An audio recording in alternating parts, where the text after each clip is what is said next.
There are love stories the world never forgets. And then there are love stories so explosive, so complicated, so soaked in fame and betrayal, that decades later, people are still picking through the wreckage, trying to understand what really happened. Gene Simmons and Cher were that kind of story. In the late 1970s, they were the most electric couple in all of entertainment. He was the fire-breathing demon of Kiss, a man who had built an entire career on being untouchable, dangerous, and free. She was the undisputed goddess of pop, a woman whose talent, beauty, and sheer force of personality had made her one of the most recognizable human beings on the planet. Together, they should have been unstoppable. And for a while, it looked like they just might be. But the wedding that millions of fans were waiting for never came. The fairy tale ended not with a ring, but with a quiet disappearance, and a betrayal so personal it cut far deeper than any breakup normally could. Now, at 76 years old, Gene Simmons is finally breaking his silence. In recent 2026 interviews, he has been more reflective, more honest, and more emotionally open than at any point in his long career. And what he's revealed about Cher, about why he never married her, about what she truly meant to him, and about the regret he's carried ever since, is something even his most devoted fans never expected to hear. So stay with us, because this story is about far more than a romance that didn't work out. It's about ego, fear, loyalty, betrayal, and the very high price that some people pay for choosing fame over love. To understand how this love story began, you have to go back to 1977, a world of platform shoes, arena rock, and larger-than-life personalities. It was at a high-profile gala thrown in honor of President Gerald Ford, where Gene Simmons first laid eyes on Cher. Think about the sheer improbability of that moment. On one side of the room, you had Gene Simmons, the self-proclaimed demon, the fire-spitting, blood-breathing frontman of Kiss, a band that had essentially turned rock and roll into theatrical warfare. On the other side, you had Cher, a woman who had already lived 3 lifetimes' worth of career, who had conquered television, film, and music all at once, and who carried herself with the easy authority of someone who had long since stopped needing anyone's approval. That night, Gene wasn't wearing his famous face paint. No platform boots, no armor, no war paint. Just a man. And according to everyone who witnessed the moment, that man was absolutely captivated. The chemistry was instant, undeniable, the kind that people in the room immediately noticed, even if they couldn't quite explain it. 2 people from completely different musical universes, locked into each other's orbit like they'd been waiting for this introduction, without knowing it. What happened next revealed something about Gene that his public image rarely showed. Shortly after that first meeting, he had to leave for a massive Kiss tour across Japan. You'd think a rock star surrounded by thousands of screaming fans in Tokyo and Osaka would quickly move on. But Gene did the opposite. He became, by his own admission, obsessed. He spent thousands of dollars on international phone calls from hotel rooms halfway around the world, just to hear her voice. He behaved, by all accounts, like a lovesick teenager, not like the cold, untouchable icon his band had worked so hard to project. But even those early electric days, there were warning signs that should have told Cher everything she needed to know. On their very first official date, Gene flirted openly with one of her close friends, right in front of her. Cher saw it clearly for what it was, a red flag, a preview of trouble. She felt the sting of it immediately. And yet, when he called the next day to apologize, she allowed herself to move forward. Perhaps she believed people could change. Perhaps the pull between them was simply too strong.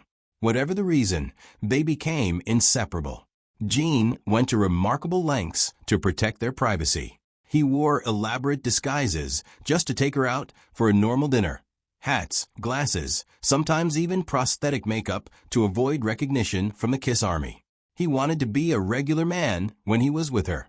That detail alone says something important. Around Cher, the demon had a reason to take the mask off.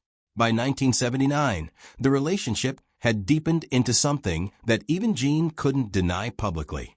During a television interview that year, he shocked his fan base by declaring Cher as his first real love. For a man whose entire brand was built on no strings attached, that was a seismic statement. He bonded with her children. He stepped into something resembling a fatherly role. They even purchased a luxury apartment in New York City together, a shared base that was intended to mark their commitment to a genuine future. Everything pointed toward a wedding. Everything. That is, except Gene himself. The late 1970s were a strange time in American culture. The concept of the liberated relationship was being tested everywhere, in art, in music, in celebrity gossip columns. And Cher, determined to be modern and strong, publicly adopted a stance that would eventually cost her enormously. She told the world she was fine with Gene's lifestyle on the road. She claimed she could handle the groupies, the constant temptations of a Kiss tour, the revolving door of attention that followed the band everywhere they went. She tried to frame it as a sign of her independence. She was too evolved, too strong, too self-assured to need traditional commitment. But behind that public stance, something very different was happening privately. Gene held a philosophy about relationships that made traditional marriage not just unlikely, but philosophically impossible for him at that stage of his life. He believed, sincerely, thoroughly, that committing to one woman was a kind of defeat. He spoke openly about this, framing his freedom as a natural expression of who he was as a rock star, as a man, as a personality. The Kiss image demanded it. The demon, he believed, could not be domesticated. If you watch their joint television appearances from that era, including a notable segment on The Mike Douglas Show, you can see the tension written into their body language. They looked like a perfect couple on the surface. But every time the conversation drifted toward the future, toward forever, toward anything that resembled a formal commitment, the friction was palpable. Cher, for her part, was doing the emotional work of trying to reconcile her public bravado with her private reality. The personality Gene wore on stage was beginning to seep into their daily life. She wanted the real man, the one who called from Tokyo hotel rooms just to hear her voice. But increasingly, she was getting the character. In a gesture that said everything about where her heart truly was, she spent $250,000 on a stunning holiday cabin in Colorado.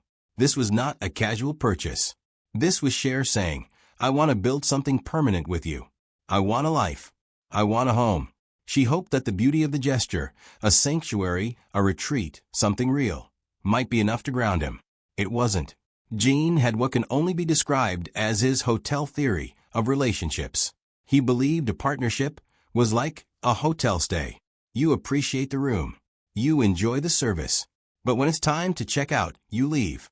You don't try to take half the building with you. While Cher was buying cabins and decorating futures, Gene was already, quietly, scanning for the exit. What happened next is one of the most stunning personal betrayals in the history of celebrity relationships. As the holiday season approached, Gene found himself at a loss for what to give Cher as a gift. She had everything. She was a woman of specific, extraordinary taste. Stumped, Gene asked her directly, "What do you want?" And Cher, in a decision she would describe years later as one she came to deeply regret, turned to her closest friend for help. That friend was Diana Ross. Diana Ross, former lead singer of the Supremes, one of the defining cultural icons of the 20th century, a woman who radiated authority and elegance in equal measure. Cher's most trusted confidant, the woman she had shared secrets with, celebrated with, leaned on through the complicated terrain of superstardom. Cher suggested that Gene meet up with Diana so she could help him shop for the perfect gift. It made perfect sense at the time. Diana knew Cher's tastes. Diana knew the right boutiques. Diana would know exactly what to find. It was a fatal suggestion. When Gene met Diana Ross at an upscale New York boutique, what was supposed to be an errand turned into something else entirely. Gene has spoken about this himself. He was immediately, powerfully drawn to her. The connection, he said, felt almost instant.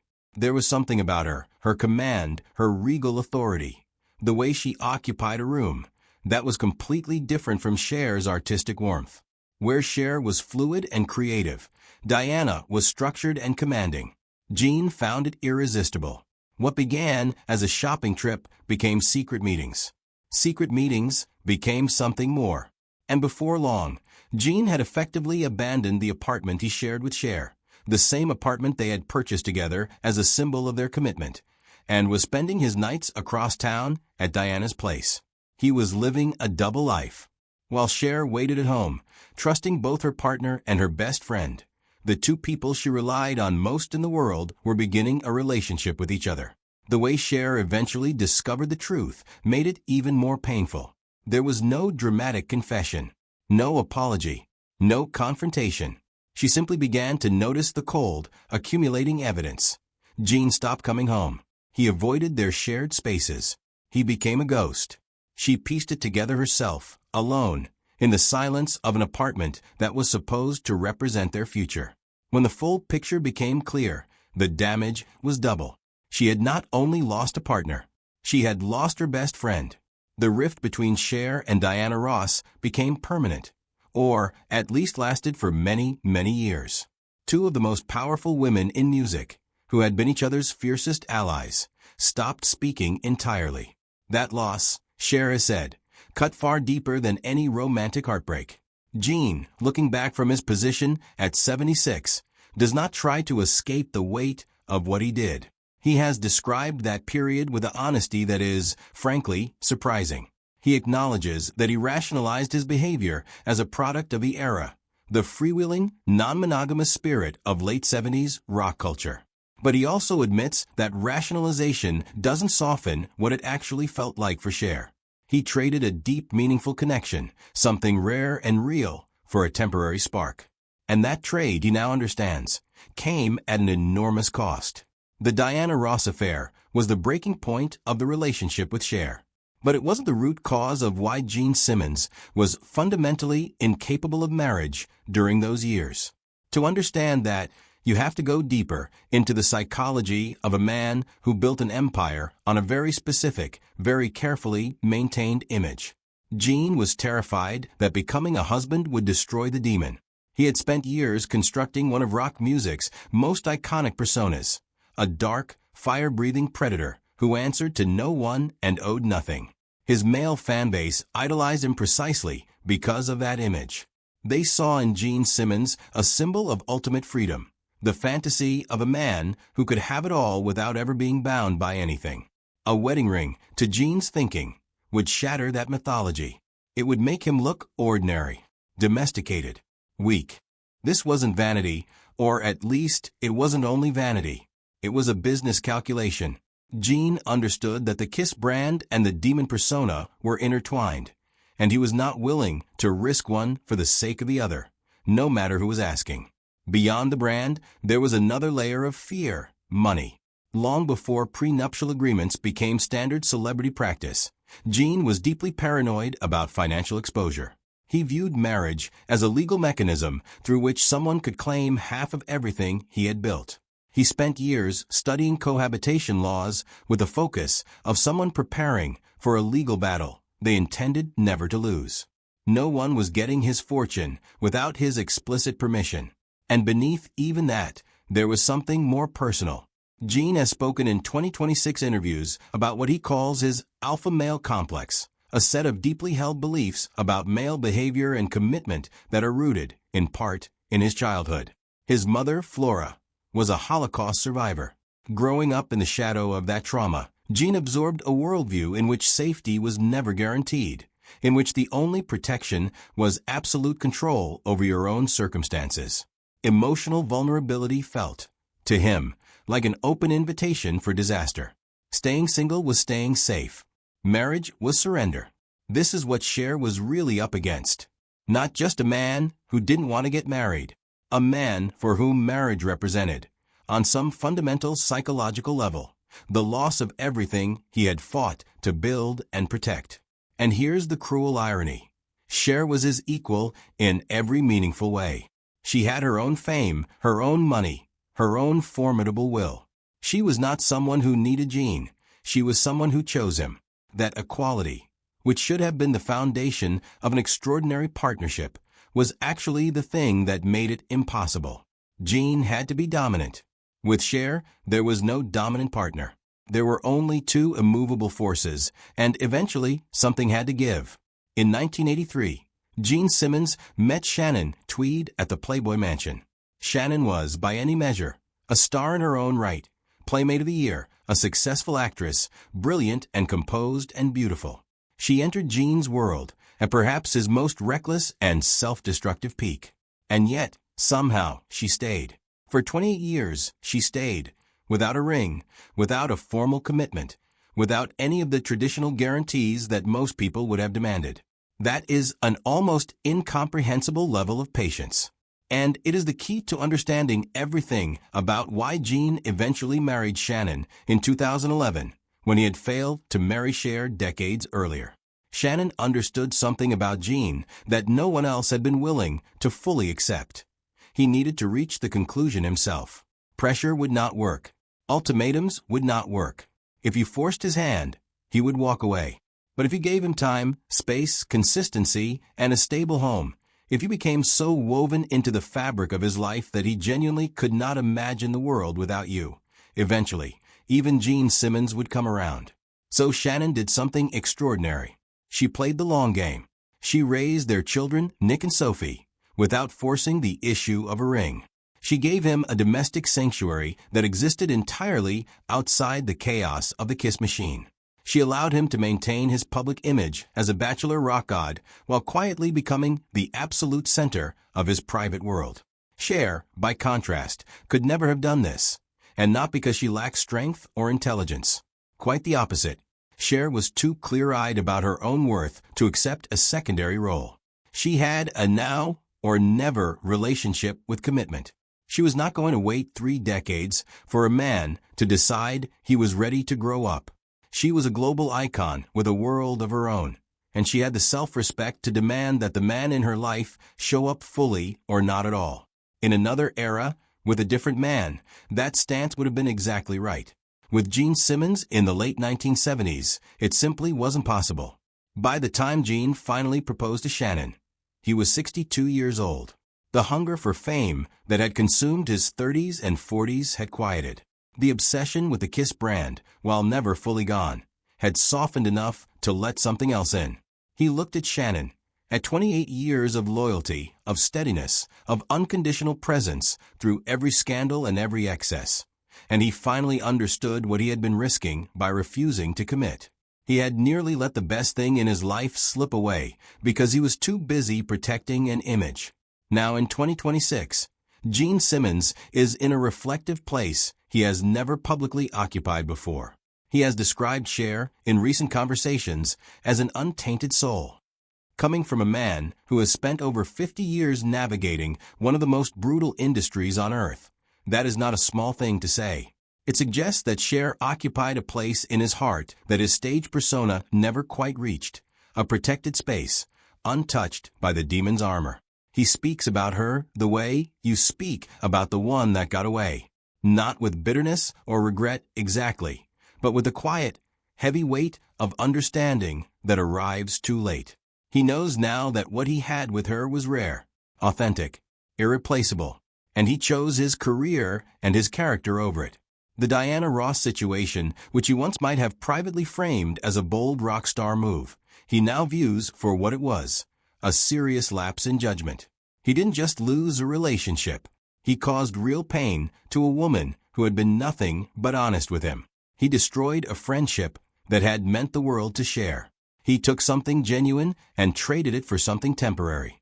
That realization carries weight. You can hear it in how he talks about her.